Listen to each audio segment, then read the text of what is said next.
예, 방금 생각난 것 중에서 우리 도시가스 매일 검침하잖아요. 사실은 도시가스 이제 검침 요원들은 물론 이제 월급을 주고 뭐 하기는 하는데 그 잠깐 할 때 부탁하면 안 되나 그 생각 살짝 들었어요. 아니 하여튼 뭔가 좀 연계를 해서 뭔가 이렇게 약간 조금 제도적으로 막을 수 있는 거는 막으면 좋겠는가 하는 생각. 아까 선생님 물 얘기하셨는데 예. 사실은 우리가 물은 낙동강 물을 마시니까 그냥 집에 뭐 요즘에 정수기 있고 그리고 낙동강 페놀 사건이 한번 일어나고 난 그 이후부터는 또 이게 약간은 뭐 좀 추춤해지는 것 같아요. 그냥 뭐 정부에서 어리 알아서 하겠지. 정부에 대해서 너무 신뢰하는 마음이 커서 그렇나요? 정부를 신뢰한다기보다는 워낙 원수 자체를 못 믿기 때문에 이제 다른 방법을 다 만들어서 물을 먹고 있는 거지. 아, 그래서 사람들의 관심이 더 이전처럼 정수기가 거의 집집마다 다 있잖아요. 다 있어요. 정수기를 두고 생수를 먹거나 정수기를 두거나 다 하죠. 근데 알고 보면은 그렇게 하는 방식이 점점 더 에너지를 많이 쓰는 방식이고, 그렇죠.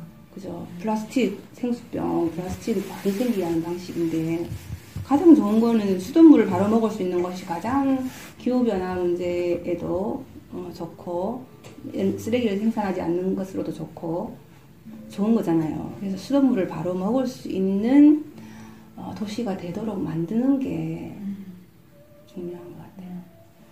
그래서 낙동강이 뭐 그죠, 그 유역에 산업단지들이 많아가지고 뭐 구미 되고 뭐 해서 막 칠서공단까지 막 남강물을 갖다 먹으려 했더니 위에 또 상평공단이 있어가지고 남강물도 별로 안 깨끗하고, 어쨌든 이 유해 물질을 관리하기 위한 정부의 대책들을 자꾸 이제 강화시켜 나갈 수 있도록 총량오염 제도라든지 또 총량오염 제도에 포함하는 그 항목을 늘린다든지 특정 수질 유해 물질은 따로 모아서 유역에 들어오지 못하게 따로 수계 밖으로 처리할 수 있도록 하는 방법, 뭐 무방류 시스템을 설치하는 방법, 뭐 이런 것들 계속 우리가 요구를 해서 조금씩 정부도 받아들이고 있고 반영이 되고 있으니까 그런 쪽으로 계속 요구를 해야 된다. 그냥 가만히 놔둬가지고 그런 게 안 되니까 낙동강을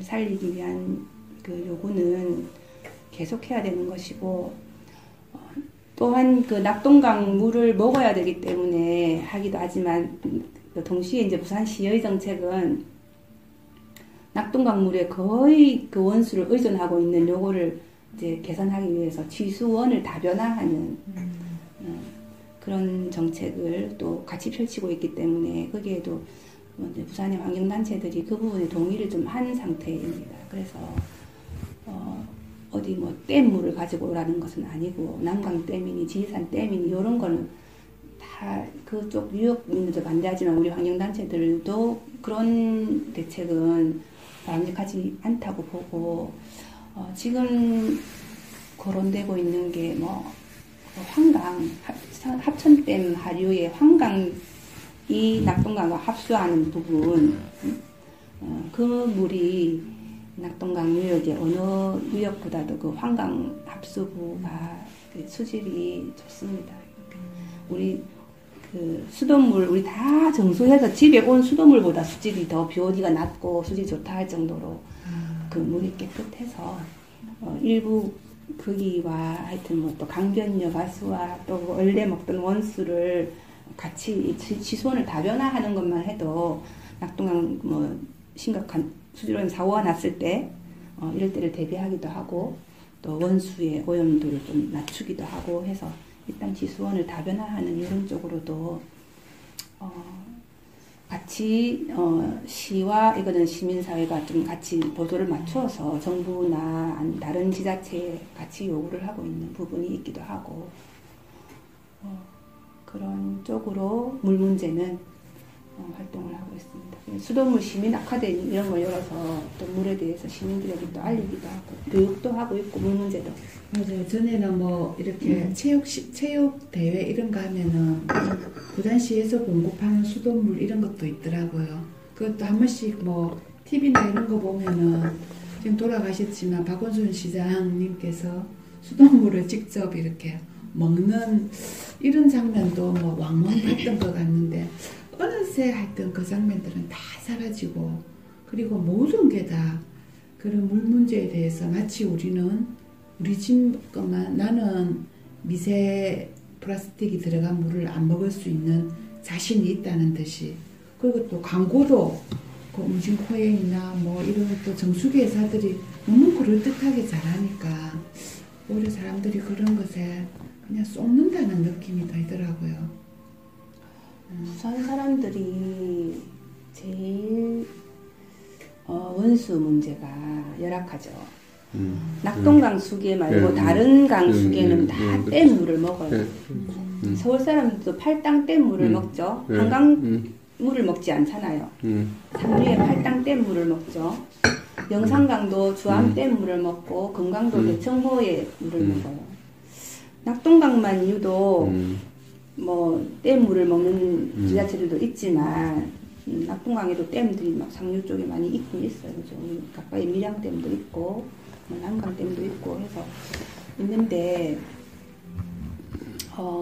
원수 표류수를 강의 표류수를 원수로 취소하고 있는 유일한 강이 낙동강 수계이고 낙동강 수계에 있는 지자체들 중에서도 부산이 원수를 표류수에 의존하고 있는 비율이 가장 높고 전량을 표류수를 먹고 있고 낙동강 원수를 전량을 표류수를 먹고 있고 다른 지자체들은 다 그래도 댐물하고 표류수 조금씩 이렇게 표류수에 의존하는 비율이 뭐 20%, 30% 이렇다면 우리는 90%, 96%를 낙동강 표류수를 먹고 있고 나머지가 회동수원지 약간 그 법기 수원지. 며칠 전에 그 상가연에 카약을 타시는 분이 왔어요. 카약을. 예. 그래서 그 낙동강 700리를 직접 카약을 타고 현장을 다 보고 왔는데 환경단체가 낙동강에 관련된 한농에 한 40여 개 넘는다 하대요. 그래서 내가 듣기로는 영풍재련소가 제일 꼭대기에 제일 문제인데 그걸 어떻게 할 수 없다 그렇게 이야기를 하대요. 네. 그래서 이제 각 지역별로 이제 단체들이 있으니까 그걸 통째로 그냥 그 영풍재련소 그거를 없이 그 문제 대책을 하기 위한 단체 하나로 만들어서면 내가 자료를 주겠다. 내가 거기 헌신하겠다. 이렇게 이야기했는데도 전부 다 자기하고만 하자라고 이야기하지. 큰 목소리를 내기 위해서 노래가 안 한다. 뭐 그렇게 답답하다고 이야기를 하더라고요. 제 생각에는 그런 카약이나 뭐 조정이나 이런 한분들하고 협력을 좀 해서 그건 실제로 눈으로 다 보는 거잖아요. 그래서 좀 그걸 언론에 좀 알리고 자기 이야기로는 이제 그 메리치수 위쪽이 밀양이잖아요. 제 고향 밀양인데 거기에 그 하수 처리나 뭐 이런 게 제대로 안 돼 있고 뭐 지금 말해서 똥물이라 하더라고요. 아주 지수장에 가까운 쪽에 자기 눈으로 직접 하긴 했으니까 그런 것도 좀 해보시면 참 좋을 것 같아요. 예. 스포츠 하는 분들하고 같이 협력해서 예. 직접 영풍재련소는 아연을 재련하는 공장인데 지금 우리 그동안에는 대구 뭐 고작해야 우에 구미공단까지의 산업폐수들만 생각했잖아요. 사고가 나도 그쪽에서 사고가 나고 구미공단에서 뭐 두산전자에서 페놀이 유출되고 뭐 대구의 성서공단 무슨 공단들이 그런데 알고 보니까 더 상류에 안동보다 상류에 상류에 있다. 그죠. 태백과 경상북도 봉화, 태백 강원도와 경상북도의 경계선쯤에 진짜 이 석포 재련소라고 하는 것이 있는 거예요. 완전히 상류, 최상류인데 발원지 조금 아래, 바로 아래. 거기에서 이 완전 순수한 아연만 생산하기 위해서 불순물들을 제거하기 위해서 고농도의 황산을 사용해야 하는데 그 황산을 사용해서 재련을 하면서 아연이 아닌 다른 중금속 물질들을 다 제거해서 중금속 오염 배수가 나오고 또 공기중으로는 이 황산으로 인한 아황산가스, 고농도의 아황산가스가 공기중으로 나오고 해서 막 그 연기가 날아가는 방향에 산이 전체 나무가 다 불이 난 것처럼 다 타버리고 그 다시 산림청에서 나무를 식재해도 또 타고 또 다 말라졌고 하여튼 그리고 바위들이 풍화가 돼서 막 돌부스리가 부스러지 내려가 산이 무너져 내리는 것도 보이고 그 물은 말할 것도 없이 막 그 영풍재련소가 들어앉은 자리 곳곳에서 막 누수가 있는지 막 토양 자체가 들어앉은 땅 자체가 그 정도로 이제 오염이 돼 있으니까 막 이게 그 중금속 배수가 낙동강으로 흘러나오고 있는 상황이거든요. 그런데 이제 그 지역에서는 그 업체를 굉장히 두둔하고 싸고 도는 거죠. 그 이제 동아군 뭐 경상북도 도지사 뭐 군의회 의원들 막 지역 출신 국회의원들 막그 똘똘 뭉친 카르텔을 형성하고 있어요. 그 업체를 비호하는. 왜 그렇죠? 그래서 그게 경제적으로 자기들이 도움이 된다고 생각하고. 뭐 고용 유발 효과 이런 것들. 세수 확대라든지 그런 거를 보는 거죠. 그 동아군의 재정에 크게 이제 기여를 한다고 보는 거고. 하여튼 그런데 어쨌든 그거를 잘 모르고 있다가 2014년에 국감에서 다루고 난 이후로 좀 알려지고 있는 편이고 PD수첩이라든지 막 크게 이제 심층 취재도 해서 막 TV에서도 막 방영을 하고 있는 상황이고 뉴스타파 이런 데서도 막 알리고 하고 있는데 좀 똘똘 뭉쳐서 이거를 전 국가적인 차원에서 이걸 다른 데로 완전히 폐쇄는 안 되는 것 같아요. 폐쇄하면 이게 아마 우리나라 산업 전체에 미치는 영향이 크고 여기에서 만들어내는 아연이 뭐 전체 시장 점유율이 60%인가 돼가지고 이거 없어지면 안 된대요. 산업에 미치는 영향이 크고 수출도 하고 있고 막 그렇다고 하는데 어쨌든 이 먹는 물로 흘러들어가는 것을 막아야 되겠다. 그리고 이 생긴 지가 오래돼가지고 막 일제시대 연화 방업서부터 시작해가지고 무슨 지금 한 50년이 된 그런 지금 새로 이제 그 영풍재련소로 이름을 바꿔서 하는 것도 50년이 된 그런 공장인데 시설이 낡아가지고 그 들어서 있는 땅도 오염되고 뭐 물 지나가는 배관도 오염되고 막 공기 무슨 처리하는 그런 시설도 오염되고 다 노후되고 해서 있는 자리에서는 암만 뭐 땜질을 해도 이게 안 될 것 같아요. 저희 그 자체 조사도 우리 시민단체 조사도 그렇고 그쪽 지역 주민들도 수시로 보고 환경부에서도 가서 적발을 진짜 많이 하고 한 결과로 이전하는 것만이 답이라고 이렇게 보여지거든요. 근데 참 이게 쉽지가 않고 계속 이제 이전을 요구하는 운동을 낙동강 수기의 낙동강 네트워크라고 이제 상중 하류의 이제 환경단체들이 모여서 만들어서 활동하고 있는데 낙동강 네트워크에서 요구를 하고 활동을 하느라고 하는데도 아직 쉽지가 않죠. 그 계열회사가 영풍문고라고 하대요. 네. 깜짝 놀랐어요. 네. 문화사업 한다고 영풍문고가 거기서 만든 거래요. 영풍재련소 예. 맞네, 그죠? 아무도 그하고 이거하고 같은 거라고 생각하면은 안 하지 않습니까? 같은 그룹. 참 기업들이 교묘하다, 그죠? 나는 오늘 선생님 얘기 들으면서 채널이 하나 있으면 좋겠다고 생각했어요. 우리가 그때 그 사안에 대해 가지고 꾸준하게 이렇게 좀 얘기할 수 있는 채널. 저는 이제 제이나 선생님을 모셨던 것은 어쨌든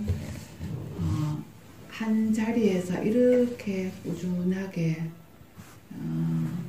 시민의 역할이라고 선생님은 그렇게 얘기하시겠지만 이렇게 활동하고 계시는 분이 없죠. 네. 그리고 또 선생님도 뭐 그런 고민 비슷하게 하시겠지만 어쨌든 또 후배들을 키워야 되나 이런 문제들도 있고 그래서 저는 그 선생님의 어떤 조금 그 환경 운동에 대한 이런 운동가로서의 어떤 제이나 선생님을 조금 더 어필을 하고 싶었는데 듣다가 보니까 어쨌든 선생님께서 중심에 두고 활동하시는 그 내용에 대한 것들이 엄청나다는 생각이 드네요. 그래서 그 엄청난 채널이 하나 있으면 좋겠다 그 생각이 좀 들었습니다. 얘기하다 보니까 선생님 1시간이 훅 가버렸어요. 그래서 조금 뭐 마지막이라기는 좀 뭐한데 선생님께서 좀 마무리 부탁이나 이런 것 좀 하신다면은 부산 경남 생태 도시연구소에 대한 어떤 좀 도시연구소 연구 실장님으로서의 어떤 좀 당부의 이야기 그리고 이 연구소의 어떤 좀 중요성 이런 것들에 대해서 좀 얘기를 해주실 수가 있나요?